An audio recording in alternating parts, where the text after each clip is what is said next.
무리가 거기 예수도 없으시고 제자들도 없음을 보고 요 무리가 오병이어의 기적을 체험했던 무리들이에요.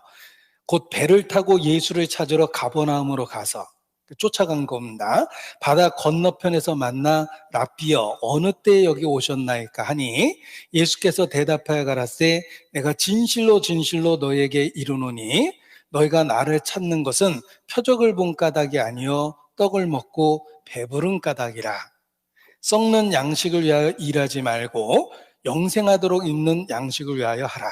이 양식은 인자가 너희에게 주리니 인자는 아버지 하나님의 인치신 자신이라. 이렇게 말씀하셨습니다. 자, 보십시오. 이 요한복음 6장의 긴 말씀은 오병이어의 기적을 보고 예수님을 따라온 사람들에게 예수님이 기적의 의미를 설명해 준 겁니다. 자, 오병이어의 기적을 보고 예수님을 따르게 되었습니다. 얼마나 열심히 있었는지 배를 타고 쫓아왔습니다. 그 사람들에게 기적의 의미를 설명해 주고 계시는 거예요. 그러면서 자기 자신을 생명의 떡이다 이렇게 선언합니다. 보십시오. 그들은 방금 오병이어의 기적을 체험했습니다. 예수님이 기적을 일으켜서 초자연적으로 만들어낸 떡을 먹은 사람들입니다. 그 먹은 사람들에게 예수님이 나는 생명의 떡이다. 너희가 먹고 배불렀던 그 물질적인 떡은 영적인 진리를 설명해 주려고 행한 표적이다. 내가 바로 영생의 떡이다. 이렇게 기적을 갖고 예수님이 누구신지를 선언하신 겁니다. 그래서 계속 떡 얘기를 하십니다. 보세요. 30절. 33절. 하나님의 떡은 하늘에서 내려 세상에서 생명을 주는 것이니라. 35절. 예수께서 가라사대 내가 곧 생명의 떡이니 내게 오는 자는 결코 줄이지 아니할 터이요 나를 믿는 자는 영원히 목마르지 아니하리라. 또 48절 내가 곧 생명의 떡이로다. 50절 이는 하늘로서 내려오는 떡이니. 51절 나는 하늘로서 내려온 산 떡이니 사람이 이 떡을 먹으면 영생하리라. 나의 줄 떡은 곧 세상의 생명을 위한 내 살이로다. 56절 내 살은 참된 양식이요 내 피는 참된 음료로다 라고 반복해서 말씀하십니다. 자, 오병이어의 기적에 체험했던 그들은 초자연적인 음식을 먹었습니다.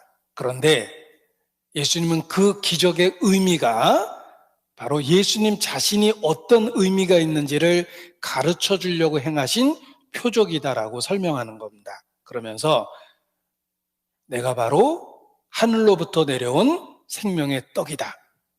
이 떡을 먹어야 된다.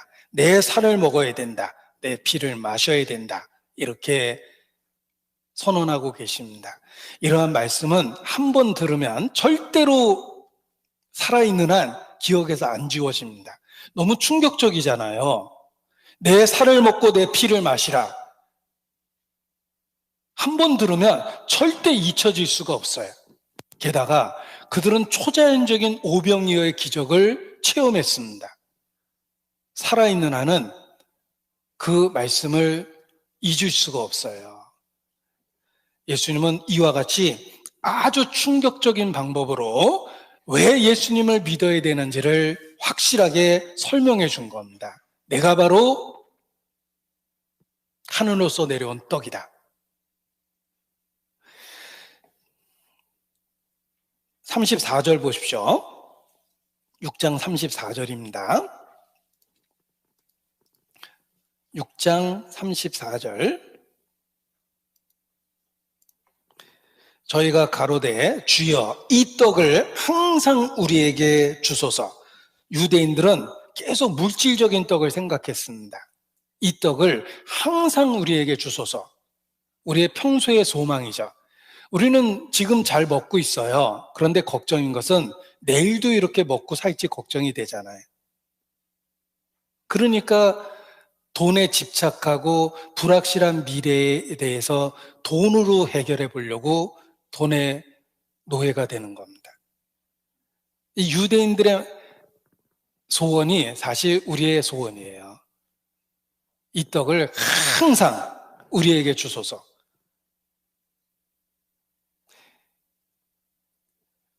예수님이 사마리아 여자에게 물 얘기하셨을 때도 마찬가지입니다. 이 물을 먹는 자는 다시 목마르거니와 내가 주는 물을 먹는 자는 다시는 목마르지 아니하리라 라고 얘기하니까 그런 물이 있으면 나에게 주십시오. 그렇게 이야기합니다. 먹고 마시는 것, 이것은 우리가 이 땅에 있는 한 간절한 소원입니다. 우리가 장래에 대해서 불안한 것은 먹는 것이 끊어지고 마시는 것이 끊어질까 봐 불안한 겁니다. 예수님은 우리에게 꼭 필요한 먹고 마시는 것을 통해서 예수님이 어떤 의미가 있는지를 설명을 해준 겁니다. 사람은 살기 위해서 반드시 먹고 마셔야 됩니다. 매일 그걸 깨닫죠. 한 끼만 안 먹어도 어질어질하고 하루 안 먹으면 그 다음날 일하기 힘들잖아요. 우리는 매일의 삶 속에서 먹고 마시는 것이 얼마나 중요한지를 실감하면서 삽니다. 그래서 사는 것이 먹는 거고 먹는 것이 사는 거고 이렇게 표현하는 겁니다. 그래서 죽었다는 말을 숟가락 놨다 이렇게 표현하죠. 아주 원색적으로. 그리고 어르신들한테도 곡기 끊으셨냐고 물어보잖아요. 곡기 끊었다 그러면 아이고 초상 준비해야 되겠네. 사는 게 먹는 거기 때문에 그렇습니다. 먹는 게 끊기면 사는 게 끊기는 거거든요. 그러니까 우리는 사는 동안에는 먹고 마시는 것을 잊을 수가 없어요. 거기에 집착해서 살 수밖에 없습니다. 이 떡을 항상 우리에게 주소서. 우리는 매일의 삶에 그런 소원이 있습니다. 그런 우리에게 예수님은 선언하십니다. 내가 하늘로부터 내려온 떡이다. 예수님이 우리에게 반드시 꼭 필요한 분이라는 것을 가르쳐 준 겁니다. 너희들 먹지 않고 살 수 있느냐? 내가 하늘에서 내려온 떡이다. 예수님을 거절하면 죽는 거예요.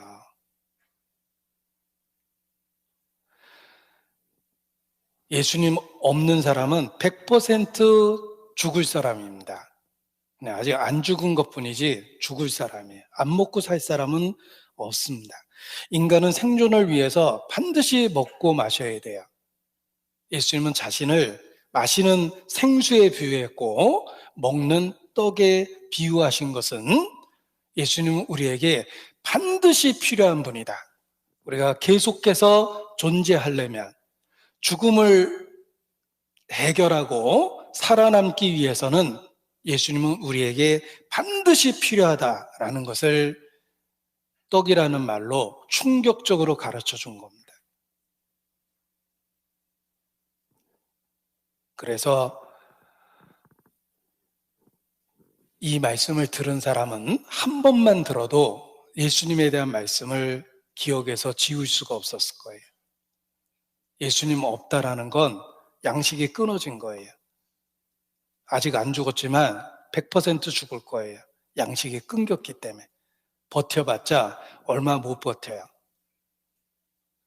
우리에게 반드시 예수님이 필요하다는 걸 이렇게 가르쳐 준 겁니다.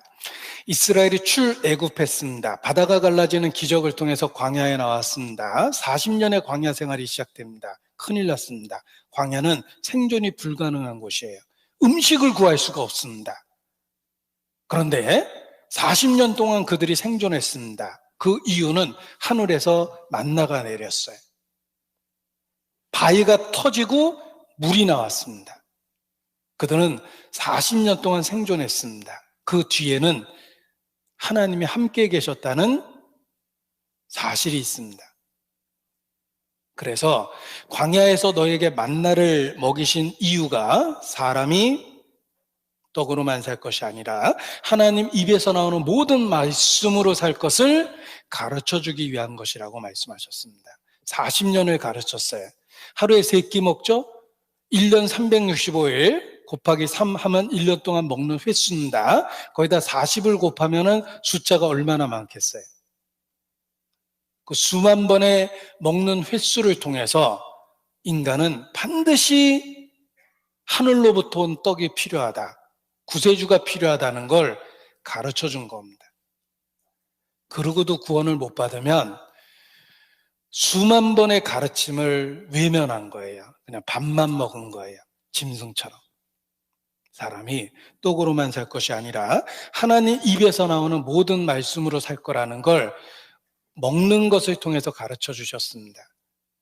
우리는 매일 세 끼의 식사를 합니다. 그때마다 기억하십시오. 예수님은 생명의 떡입니다. 주님 없이는 절대 살 수가 없습니다. 먹고 마시는 거 없이 생존할 수 있는 사람은 없습니다. 주님 없이 살아남을 사람은 없습니다. 곧 죽을 거예요. 예수님을 거절하면 곧 죽을 겁니다. 아직 안 죽은 것뿐이지 죽어가고 있고 곧 죽을 거예요.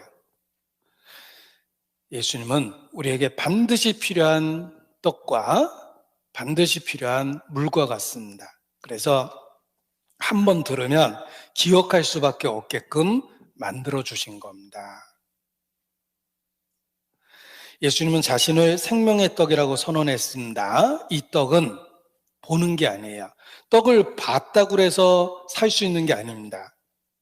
잔치집에 가서 계속 돌아다니고 해도 배는 쫄쫄 굶을 수 있어요. 음식을 계속 보고 다녔다고 해서 배부른 게 아닙니다.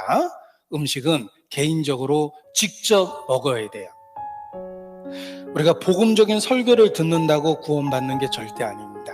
그걸 개인적으로 받아들이고 적용하고 신앙을 고백해야 돼요. 우리가 헬스클럽에 가입했다고 멤버십에 참여됐다고 해서 건강해지는 건 아니에요. 1년치 헬스클럽 갖고도 운동 안 하면 아무런 혜택을 못 받습니다. 헬스클럽에 가입해서 건강해지는 게 아니라 그 가입된 것을 갖고 실질적으로 운동을 해야지 건강할 수 있는 겁니다. 마찬가지입니다. 예수님은 생명의 떡입니다. 복음을 들었다고 해서 구원받는 게 아니에요. 개인적으로 받아들이고 적용하고 고백을 해야 돼요. 그걸 가르쳐 주려고 떡 얘기를 하신 겁니다. 6장 53절입니다. 6장 53절. 요한복음 6장 53절.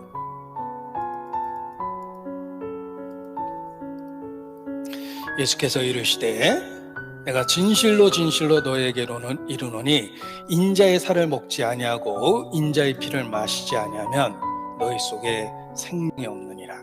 내 살을 먹고 내 피를 마시는 자는 영생을 가졌고 마지막 날에 내가 그를 다시 살리리니 내 살은 참된 양식이요 내 피는 참된 음료로다.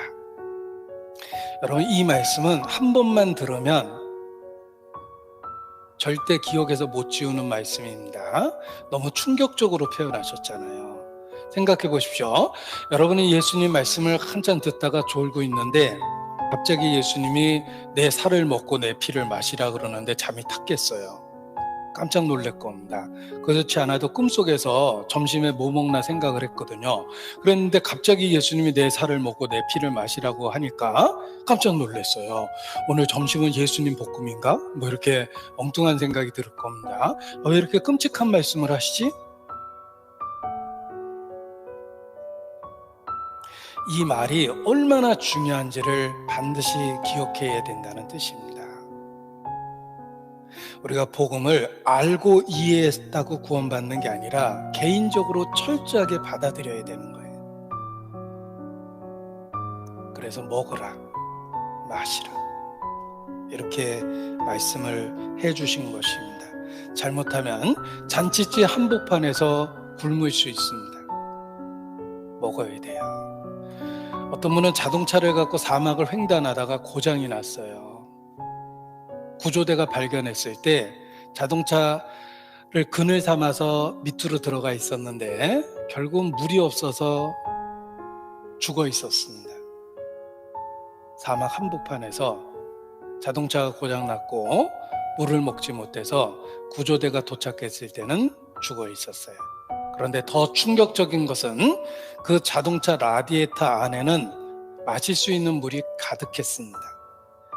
사막에서의 라디에이터에 물을 넣을 때는 부동액을 넣진 않습니다. 기온이 떨어지지 않기 때문에. 그냥 마실 수 있는 물을 넣는 거기 때문에 라디에이터에 물이 가득하다는 걸 알았다면 그걸 먹으면서 버텼을 텐데 먹지 않았기 때문에 죽은 겁니다. 지금도 그렇습니다. 혹시 복음적인 교회 안에서 복음적인 설교 듣고 있다가 죽는 사람도 있다는 거예요. 왜냐하면 개인적으로 적용하고 받아들이지 않았기 때문에 그렇습니다. 복음은 철저하게 개인화시켜서 받아들여야 돼요. 에베소서